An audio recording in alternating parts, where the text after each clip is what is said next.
we be sipping and spilling the tea. Well, welcome. What day is it? Gosh, I don't even know. Saturday, December 20th. Okay. Gosh. Yeah. It's been a doozy of a week. A month. It's been a journey. It has been. So I'm glad we're here. This is such a joy moment. I love doing these, and it's like some normalcy and some groundedness. So I'm glad that our schedules aligned and we could keep this date on the schedule. So some routine. Yeah, it feels really good and healthy for me. Yes. Hear you. Okay. I'm gonna do some peeves and pleasures. Peeves and pleasures. So I'll start. Okay. Yeah, please. My peeve is how our culture really highlights how much like joy or enthusiasm we should have at Christmas, but does not honor the both of the season, like the heaviness of the season for so many. So I think this week in particular, coming through my office, it felt like just so many people were in the heaviness of the season and feeling guilty. It seemed like so many people were feeling guilty about having that heaviness to the season. Yes, I agree. And so I think it's just, my pleasure is that we honor that, the and both, right? Yes. Like that we give space for the grief or heaviness or, whatever the opposite feels are to the joy or peace of the season, that there's just as much of the opposite, right? I agree. And let me just say to that, so I have the longest night winter solstice coming up tomorrow, and it's overfull.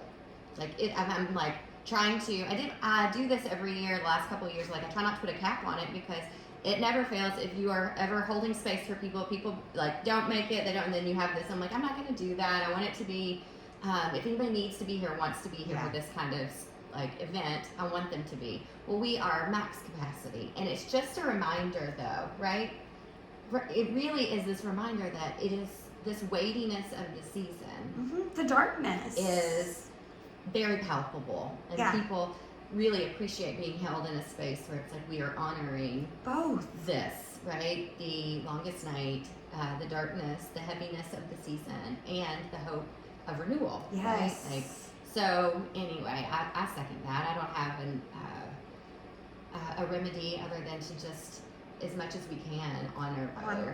I did read something, maybe even just this morning, and it was talking about how in Europe they center peace over, and I'm trying to think what the other thing was.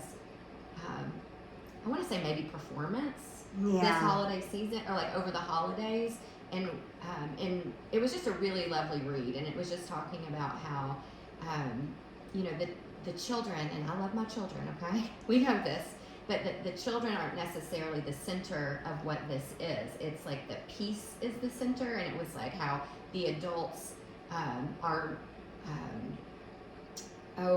practicing ways to embody peace versus this being a big performative event. And it's like they're not just abundantly like gift after gift after gift after gift. It's like they do engage in that, but it's like one or two gifts where everything else is about family, togetherness. How do we cultivate peace? And I was like, oh man, that sounds really, lovely. Right, really lovely. And it just made me recognize, and we've talked about this, just what you said, like this is, I love the energy of the season too. Same. I love gift giving. I love the thoughtfulness behind it, but there does seem to be like some level of intensity and performance, and this is the way it's supposed to be or should be, when it's like, I don't know, is it? Is it? Yeah.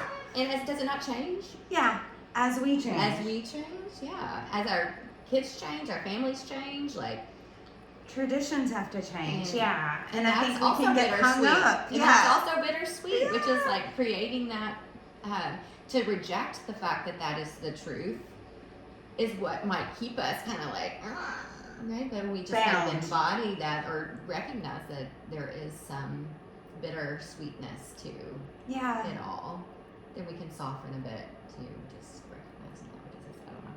Yeah. So I just like to, I don't know, spotlight the honoring of both of the season and like how when we shut out that longest night or that darkness, that really can lead to us feeling more bound. And I think in honoring it, it's like kind of like what AA says, you know, when you tell on it, it takes the power away. When we speak on these heavy things, it takes some of the heaviness away. So, Peeve and yeah. pleasure. Peeve and pleasure. What's yours? My peeve and pleasure is, I briefly mentioned it the other day in one of my videos about the longest night, but the peeve and pleasure is that my house at the holidays looks like Christmas threw up. I mean, it's a lot, including this spotlight that's meant for the outside of your house, but my kids put it on the inside, and it's like flashing red and green dots all over the living room. So it's a peeve in the way that it's extremely disorganized and cluttered. And it's a pleasure in the way that my kids love doing it. Like they love pulling everything out, putting everything out. So I guess a little bit of the peeve is like when I look at places that are really like, so like matching, and the tree has the colors and the ribbons and there's a theme or something, right? Like, oh no, we have no theme other than Christmas explosion. So everything that we've ever been given as a holiday decor is out, but it's all in one space. It's all in one space. It's not like trickled throughout the house. It's all right there in the den. So. I saw somebody else call that a holiday pop-up at their house. Okay. Well, we're having a holiday pop-up every year. And I will say this, though. I'm like, you know, Mark's, we were supposed to have his staff over for a holiday party. We ended up having to cancel it because of the funeral. But, you know, he goes, listen, I threw out several other options. And this is what they wanted. And we've done it at our house before. And I'm like, so there's something about the coziness of our house, you know, I don't know. So it's a peeve and a pleasure. And I do recognize that my kids will not be there forever doing that. And so, it's pleasurable that we do it together. They like pulling everything out. They want to help. They want to help. They want to be involved. They like the spirit of the holidays too. So one day maybe it'll be curated in a different way. Or not. And then I'll miss it, I'm sure, right? And then I'll miss it. Okay, so that's my peeve and my pleasure. Okay. Oh, what's next? So we're talking about holiday nostalgia today, as we're kind of on the precipice of Christmas here. Mm-hmm. So, I don't know. I think yesterday, you know, we both attended. I attended the visitation for your grandma, and it got me thinking about a lot of holiday nostalgia. Just being in the church that we were in, seeing all of the fur coats in honor That of was your in honor of my grandmother. of your grandma. It was planned, yeah.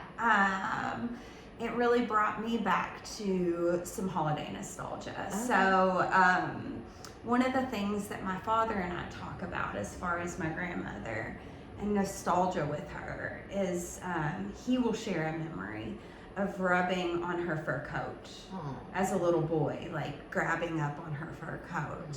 And so, and for myself, thinking about being in church on Christmas Eve or Christmas Day and like rubbing on my grandmother's arm on her fur coat, right?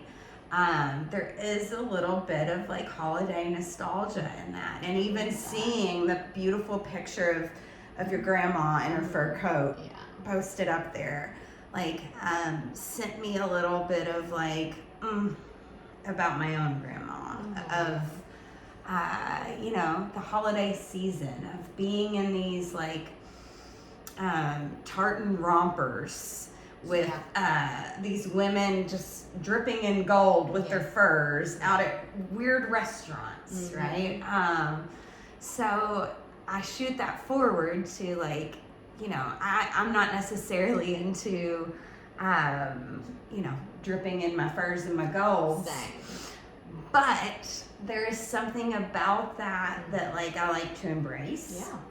And so even in the past couple of years, trying to like, I wear my Christmas earrings or my Christmas socks, and I'm a little bit more themed out, whereas in my 20s or 30s I might have thought that that was like hokey or silly, and like now I'm like, I love a good Christmas sweater, I want all my Christmas earrings, because there's a part of me that feels like that embracing of that takes me back to that childhood nostalgia of like standing in a line in our little tartan outfits, taking pictures. So I don't know, that's my nostalgia. Well, that's so funny, because you saying that makes me think about, you know, whenever I mean, it hasn't been that long ago, or maybe it has been, oh gosh, time is elusive. But you know, there was a time when they started that trend of, oh, let's wear ugly Christmas sweaters, right? And we didn't have to go very far. Like, my mother and my grandmother had every Christmas themed sweater with bows and with glitter and with sequins and with, you know, and I'm be like, oh, hey mom, I got a theme. I'm not going to tell you what the theme is, but I'm going to borrow some of the sweaters.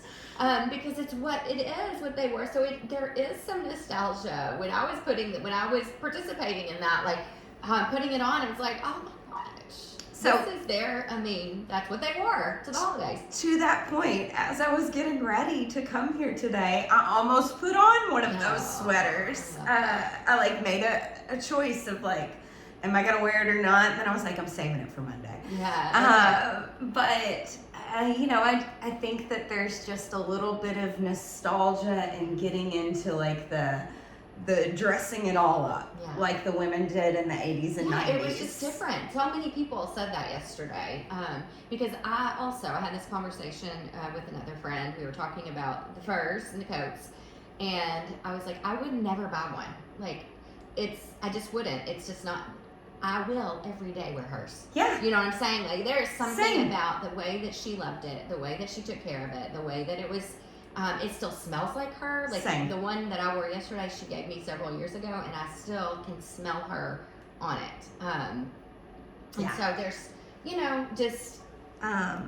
to that point, you know, like when I do open that little fur coat, right, her little initials are in there, and I'll like rub across it. What was that? That's a thing. I did not recognize that until this year. I've had this for so long.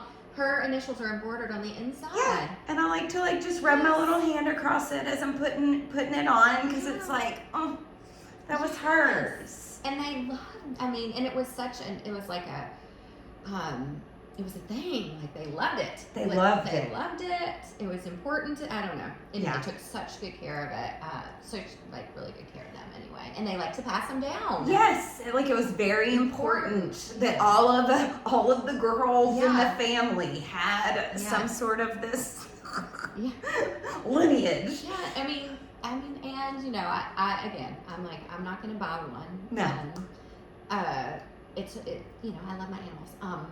And there was a time where this is like very normal. It was normal, and it's warmth. It's like that's what they were using to keep themselves warm. Yeah. So, and they are very warm. Yes. I mean, extremely warm. So my second one kind of is going to tap into something that we talked about for you on Oh, your okay. nostalgia. Oh, So I'm going to drop it and then let you okay. trail in. Okay. So as I was thinking about like, okay, nostalgia, what am I going to share? This was before going yesterday. Okay. The thing that I came to was like actually Christmas carols and Christmas songs, and I'm now living in the house that was my grandma's, right? And so as I sat last night waiting for Jerry to come home from work, I turned on like, you know, one of those YouTube like, and it was like Bing Crosby Christmas carols, you know, fireplace.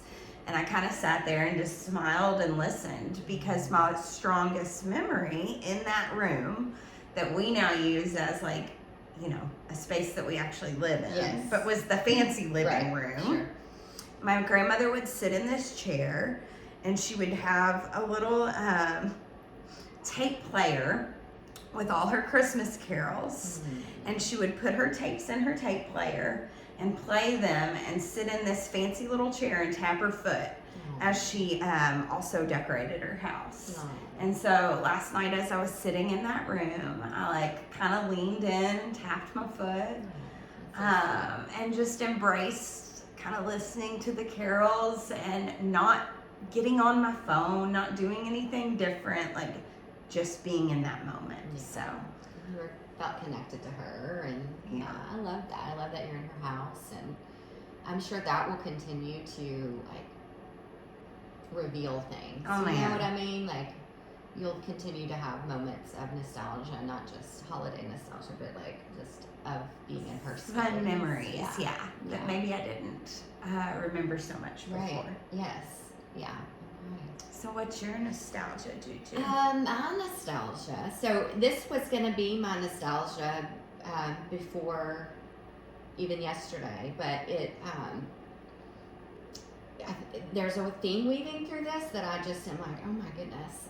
So I had not decided. I wasn't sure if I was going to speak at my grandmother's funeral.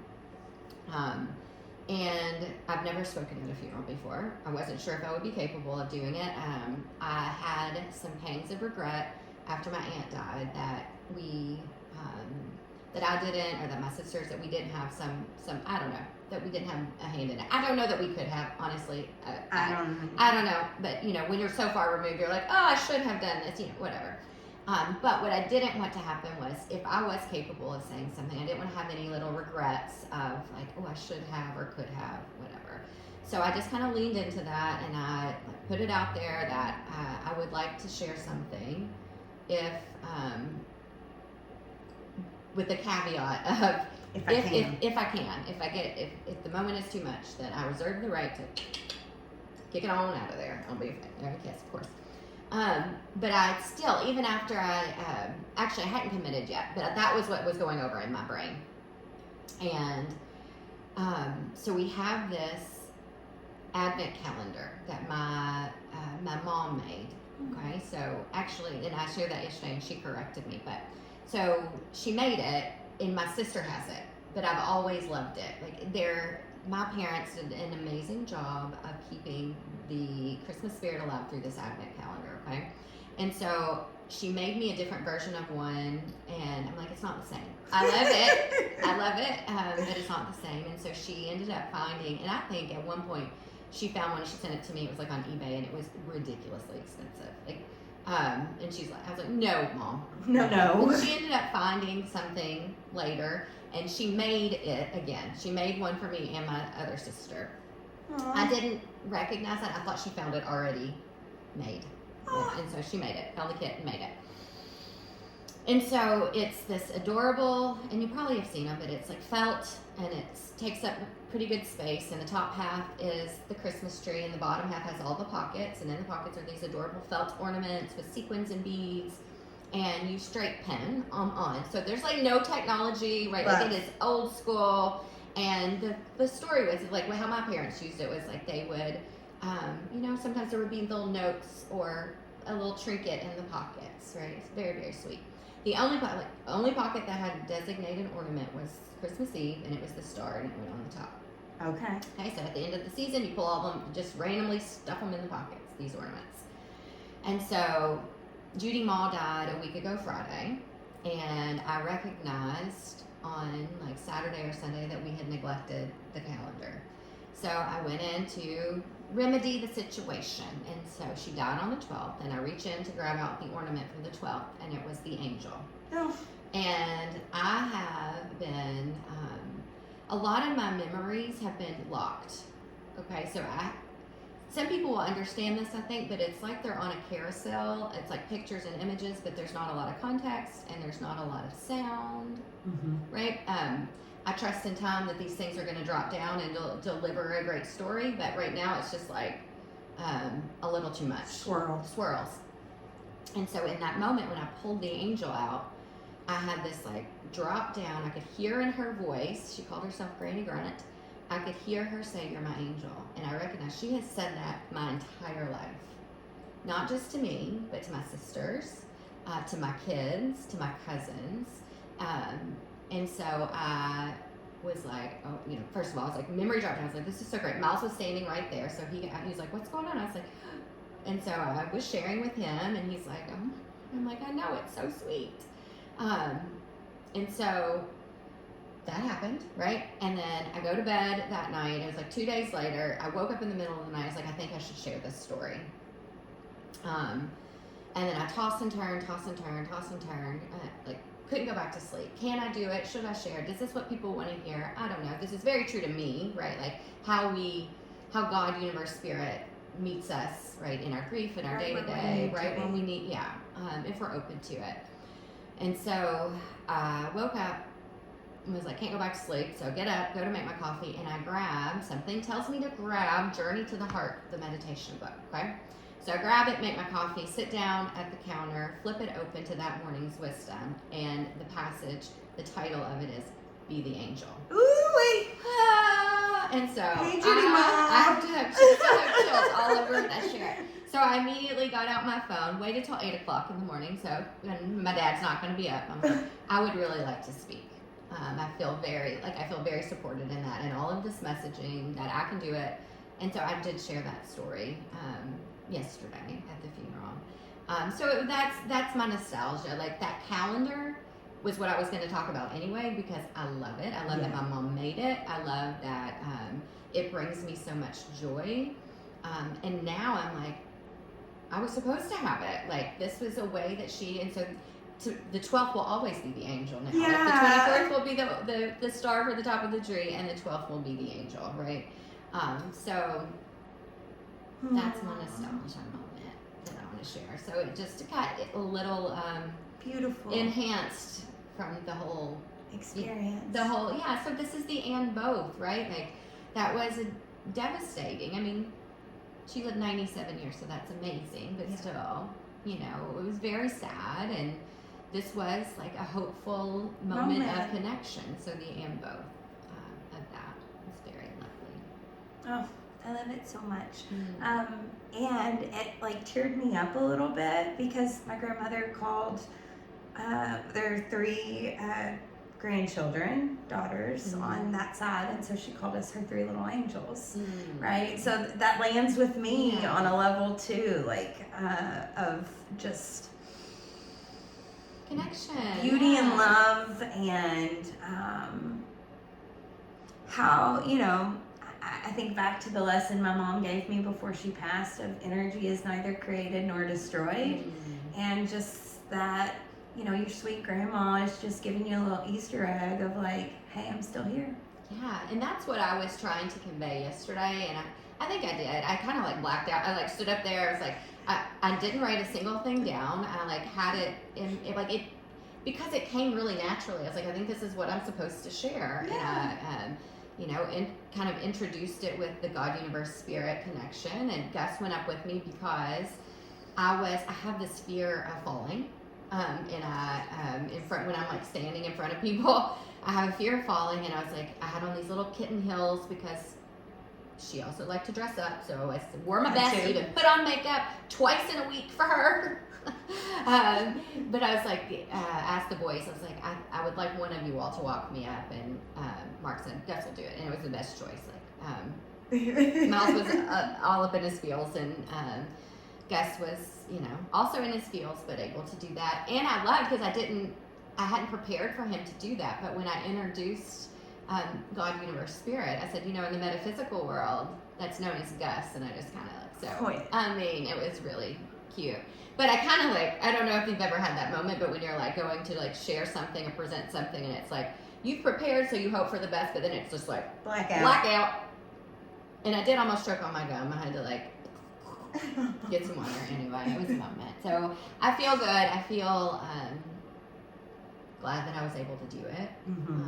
And it brought a little bit of closure. I mean, I know we're still going to continue, we're navigating, cleaning out and all that kind of stuff. And there's still shit to come, but there's still going to be waves. Yeah. But it maybe provided some completion in some ways. Yeah. For you for to me, say those words. It did. And I mean, I know and I recognize, and this is something else, that I was able to kind of see in real time is the work of this journey that we're talking about here, this embodiment journey. She passed on a Friday, and I was able to use the weekend.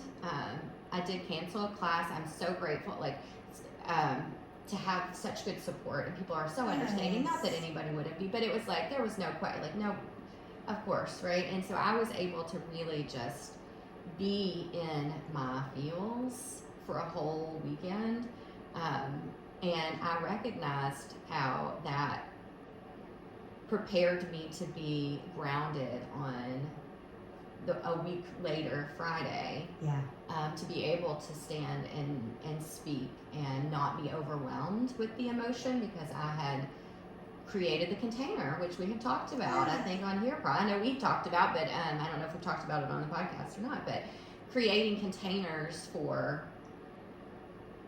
our emotions, giving ourselves the space to actually feel what we're feeling.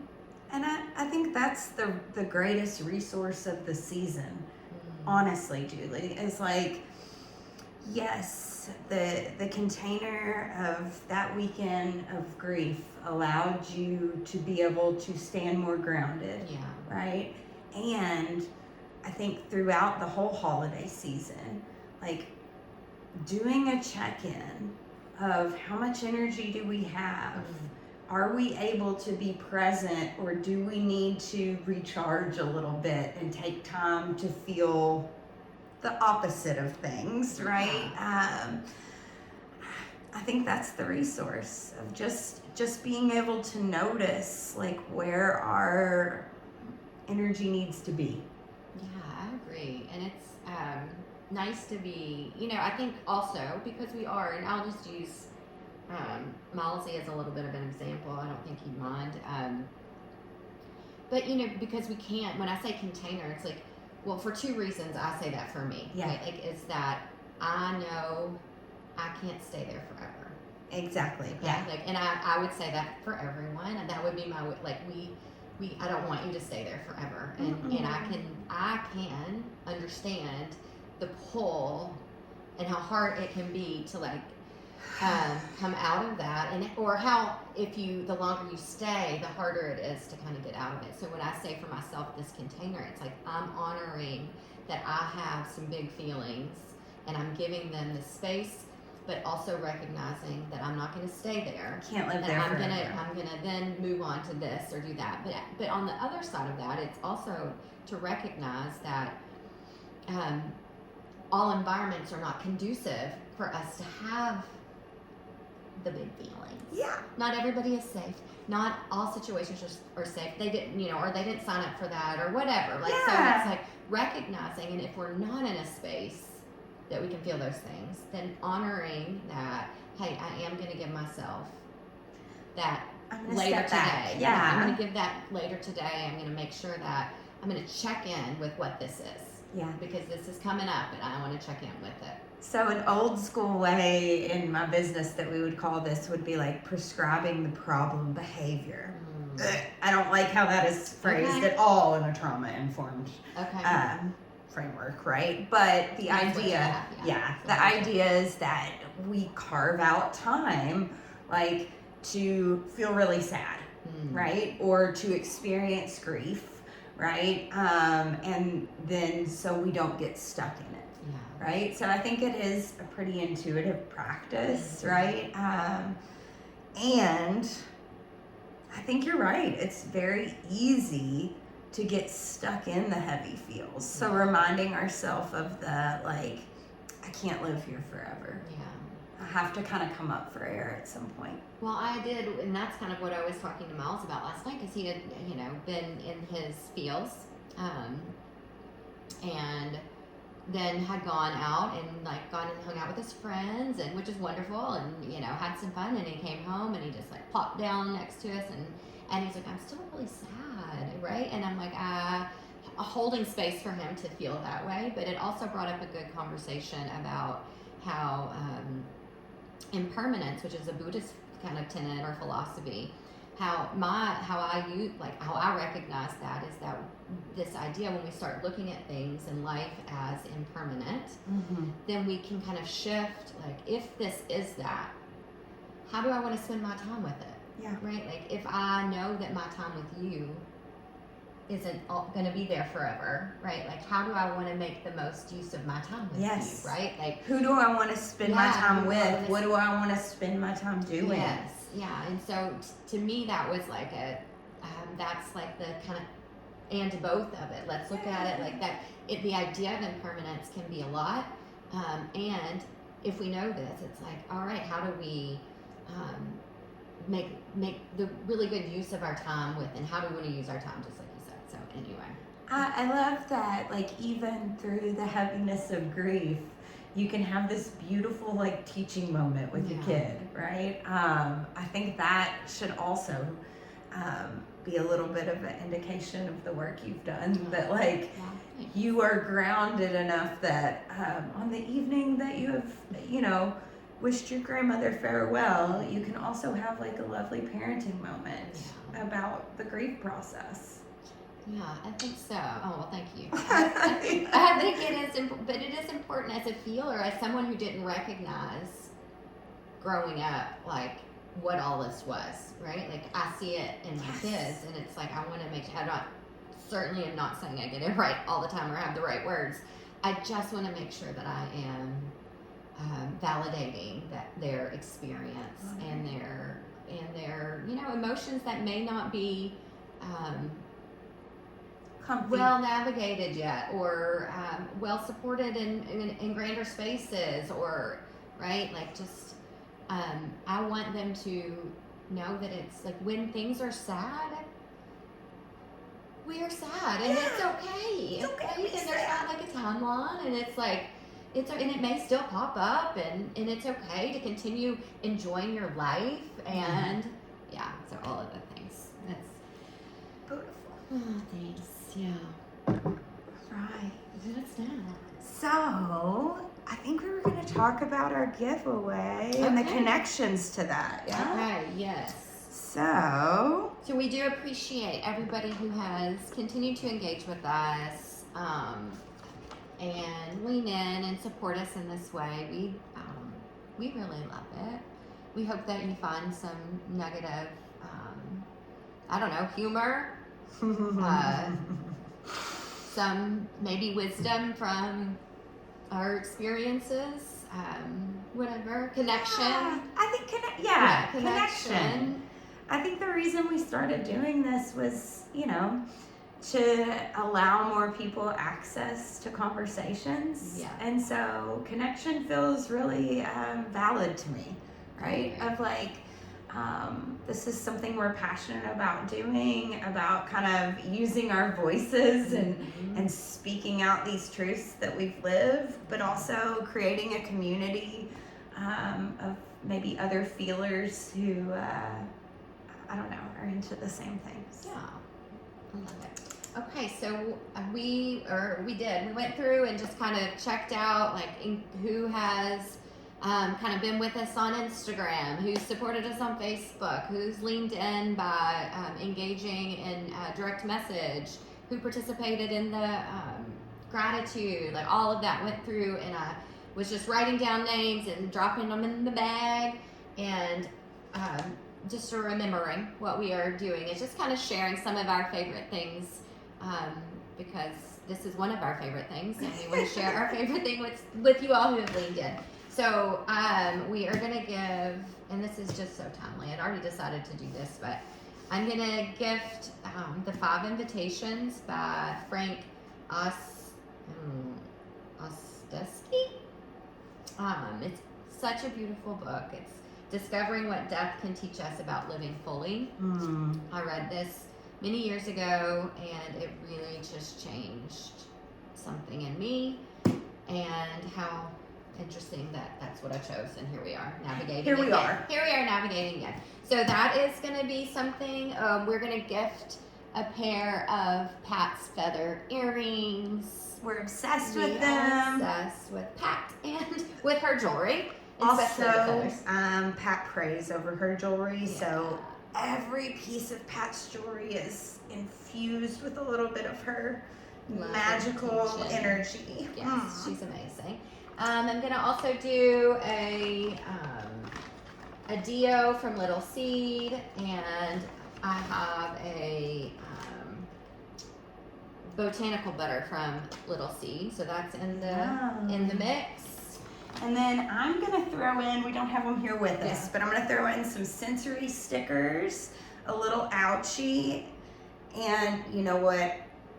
I'm just gonna go ahead and say it, a copy of Journey to the Heart, because I feel like since we talked about it today, I was already like leaning on it, like, oh, I should just order one real quick. But I think we should do it. I think we should. Oh, also some tea. I'm not sure which the tea that's going to be in there just yet, but we're going to talk. We're sipping and spilling, so we got to throw some tea in there. Yeah. So we'll throw some tea in. So you So want to there draw? might be some little extras. Really? Okay. Who's it going to be? Sarah Lou-Hoo. And she has engaged on Facebook. So Sarah, thank you. All right, Sarah. So how lovely that you're gonna get a couple of books and some Little Seed Farm stuff and some lovely. And we'll reach out. We'll reach out to you to coordinate the gift given. Yes. So that brings us to, I want to share a reminder about, so we are, I think we shared this last time, I can't remember, but we are kind of re-energizing some in-person gatherings starting in the new year. Yes. And I think the first one is January 10th. Yes. And these are a little different than the workshops we've done before, but still similar. But very similar. And so they're called Align and Learn. Yes, Okay. you got it. Okay. Align and Learn. And our first one is January 10th, and the theme is Anatomical Neutral. So we're gonna do this series downstairs. We're here at True North, if you can't tell from our background, but we're gonna do this series downstairs in the True North's new studio, Align. Yes. And so this is our Align and Learn series. And so January 10th will be Anatomical Neutral. February 21st, we're gonna do Surya Namaskar A, and then March 21st, we'll do Surya Namaskar B and some variations. And so just a little nugget about what this is, or what my intention, I think our intention is with this. So this will be very similar in what we have done in these I've Head and Heart series, where we have this theme and we bring in some movement, but we also bring in workshoppy around the movement, so like how and why we might show up to that movement in this way, and then some education around and philosophy around that theme. So it's going to be, there will be movement, there will be workshop, there will be conversation. There'll be psychoeducation with some sort of, we always tie in some sort of psychological theme with our overall theme. So it'll be lovely. And this will be continuing education. So if you are a registered yoga teacher and you want some continuing education, this will go towards that. Yeah. So I'm excited. It's going to be here before we know it. The end of the year is creeping up on us. Yeah, And then the other really exciting thing is we are taking a waiting list for a 200-hour yoga teacher training and a 300-hour yoga teacher training.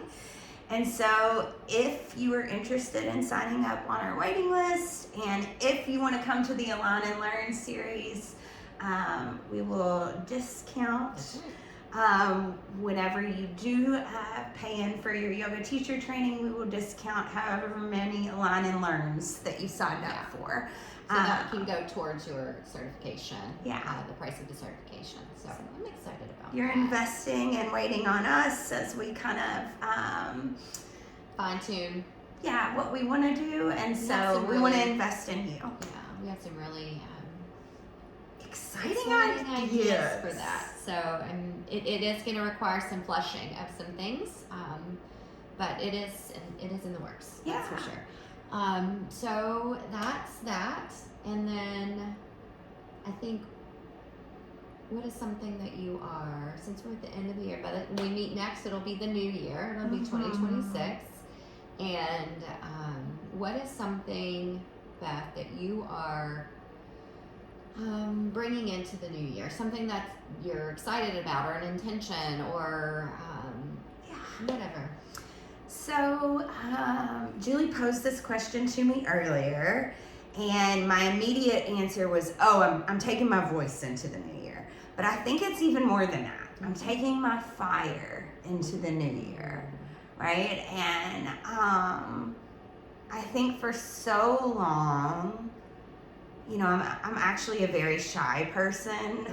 And I think for so long I was afraid of letting that fire spark or show, or allowing myself to be seen or heard. And so part of, my grief journey with my mother has been like, I'm using my voice. Man, am I using my voice. But beyond that, I think I want to let that fire continue to spark, right? And stoke, to let my passions kind of drive me, right? And with that, my voice be lit as well. That makes me think of embodied action, which is like my theme. It is part of what I want to continue to bring forward. I feel like that has been a slow kind of roll trajectory for me, and that kind of definitely has that energy of embodied action, like taking whatever is alive and allowing it to live through. Yeah, I love that. What do you want to bring into 26, Juju? So I have several things, but my the one that keeps coming up for me is that I'm bringing just some fun into the new year. Yes. Some fun, as much laughter as I can find. This year has been really weighty, and it necessarily weighty. Like it just is what it is. And the work that we do, self-inquiry, it's a lot of the things that we talk about are deep. Yeah. I love that. I love it. And I'm just going to make sure, and that's my plan, right, in 2026, is that there is just as much fun. And fun not tied to anything. Yeah. Just having, and my work is fun, right? Like, that's not what I'm talking about. Can I give an example? Yes, please. I think I told Jessica this. It's so random because I'm not a sports fan. Okay, I'm not like. I like how you sports. said that. I like sports, okay. But Mark had the TV on probably a Sunday. I don't know. It was just like a football day. There's just lots of football happening on the televisions. And it just panned across the crowd at a pregame, probably, I'm guessing, a tailgate of some sort.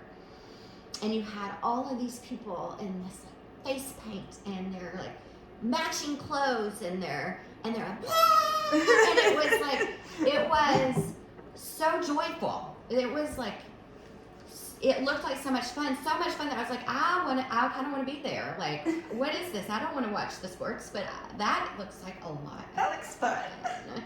And I've had little nuggets like that keep popping up. It's like, wow, those people are having fun. You know, I think somebody's trying to tell me something. So I don't know, just like some carefree fun. Yeah. Bringing it into the new year. I think when we are more empathetic kind of feelers, it's real easy to get locked in to that heavy kind of thought world. And I can definitely relate to that idea of like being very serious or kind of intellectualizing and stuck up in thought. And so the reminder just to like experience some fun. Yeah. It is really nice. Yes. I need that. I need it. Yeah. And yeah, I don't even know that it was neglected, because I do think things are like You're seasonal. very fun. Well, and I find joy. Like I see joy in a lot of things. Yes.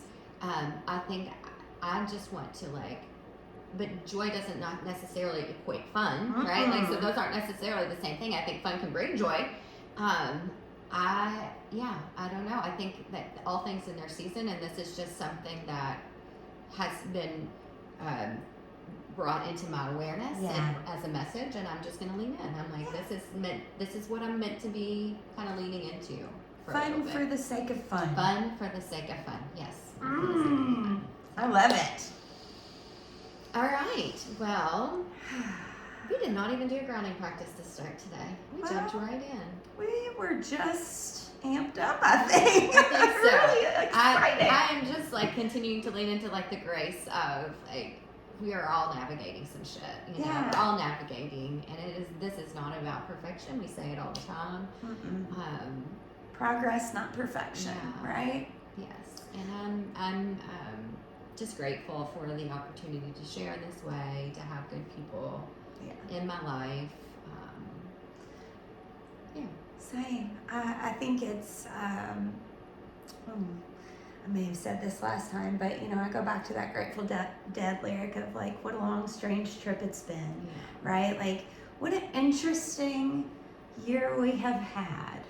Exactly. Right? And if we even use the podcast as landmarks, right? Like, gosh, what a journey it's been. And man, I feel really blessed to be on this journey with you and to get to speak in this way to our community and maybe larger communities. And I'm excited for what's to come in the new year. So that always feels good to have like this sensation of some closure, like something that feels like closing and opening. With that comes being aware that there is an opening, a rebirth, a renewal that's coming too, and it's like honoring. And right now we're just kind of in that in between, and so just a reminder to all of us to just be there. To just be there to see what is to come. So. Let's maybe take a few breaths together and close it on down, I think. I'm so good with that. All right, so maybe just wiggling out a little if you want to.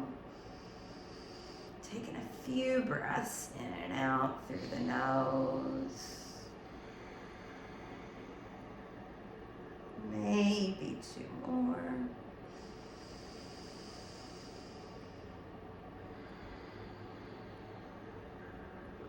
Perhaps one last one.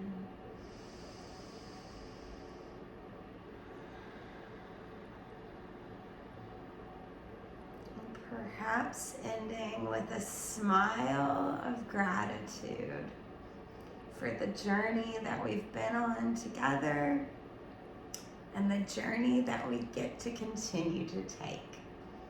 Namaste.